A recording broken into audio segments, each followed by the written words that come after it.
Hello everyone, I'm Professor Harrison and welcome back to our module on regression analysis. Today we're going to be covering autocorrelation.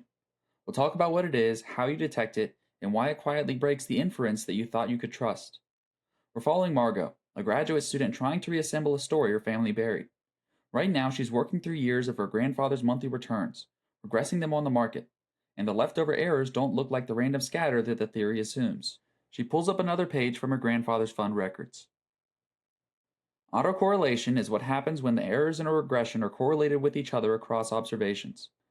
Formally, the covariance between the error in one period and the error in another period is not zero.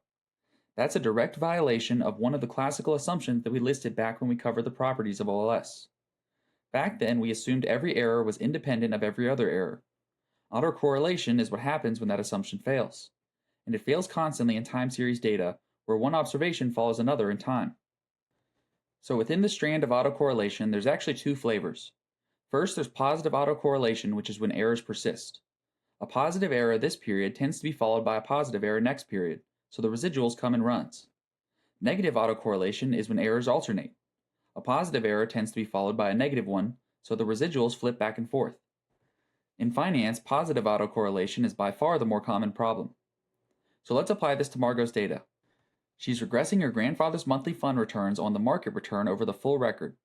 The slope picks up how much the fund moved with the market, and the intercept picks up any return beyond that, the part that looks like genuine skill.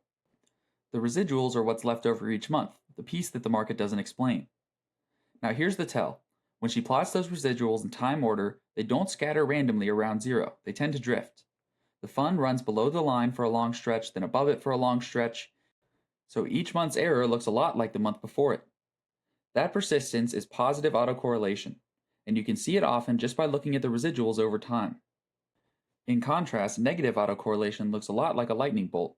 Whatever last period's error was, you tend to have the opposite one in this period, so the errors are going to bounce back and forth observation to observation. The way that I like to keep this clear in my mind is by thinking about two of the most common trading strategies. The first one is momentum. With momentum, stocks that recently did well tend to continue to do well, and those that did poorly tend to continue to do poorly. So when you think about the errors, whatever the previous error was tends to continue being the same error in this period. The other really common strategy is the short-term reversal strategy, where really big ups and really big downs tend to reverse themselves a little bit whenever they happen. This is an example of negative autocorrelation, where whatever happened last period tends to reverse itself in this period. To pin it down more formally, the standard tool is the Durbin-Watson statistic. It compares each residual to the one immediately before it, and it lands somewhere between 0 and 4. A value near 2 tells you that there's basically no first-order autocorrelation. A value well below 2 points to positive autocorrelation, and a value well above 2 points to negative autocorrelation. For Margot's regression, the Durbin-Watson statistic comes out to 0.8, well below 2. This confirms the strong positive autocorrelation that the residual plot was already hinting at. The Durbin-Watson statistic only looks one period back though. If you're worried that the period's error is related to the errors several periods ago, there's a more general test called the Breusch-Godfrey test. It checks the autocorrelation across several lags at once, so it catches the longer patterns that the Durbin-Watson statistic can miss. So now the important question. What does autocorrelation actually do to the regression? The good news is that it leaves your coefficients alone. The slope and the intercept are still unbiased, and they're still consistent. On average, they're going to be hitting the right target. But the problem is the standard errors. When the errors are positively autocorrelated, the usual formula treats each observation as if it carries fresh, independent information, when really one is partly a repeat of the last. So it thinks it has more independent data than it actually does, and it ends up reporting standard errors that are a bit too small. And small standard errors are dangerous, because they make everything look more certain than it actually is. The t-statistics come out too big, confidence intervals come out too narrow, and you end up concluding that the coefficient is statistically significant, when honest standard errors would tell you that it isn't. For Margot's regression, that means that the apparent skill of her grandfather's track record, that intercept sitting above the market, comes with the t-statistic that she simply cannot trust. The estimate itself might be fine, but the inference around it is not. This leaves us with one thing left to fix. We need a way to compute standard errors that account for this dependence between errors, so the inference can become trustworthy again. And that's exactly what we're going to build next. Margot puts down her grandfather's fund papers. She keeps coming back to the name, Ruth Sokolova, the rational quant. Her instincts tell her that she's the key to figuring out the mystery of her missing family fortune. After some digging, she finds some records in the old university archive, a rejected dissertation authored by Ruth Sokolova from the early 1970s. She reads it twice.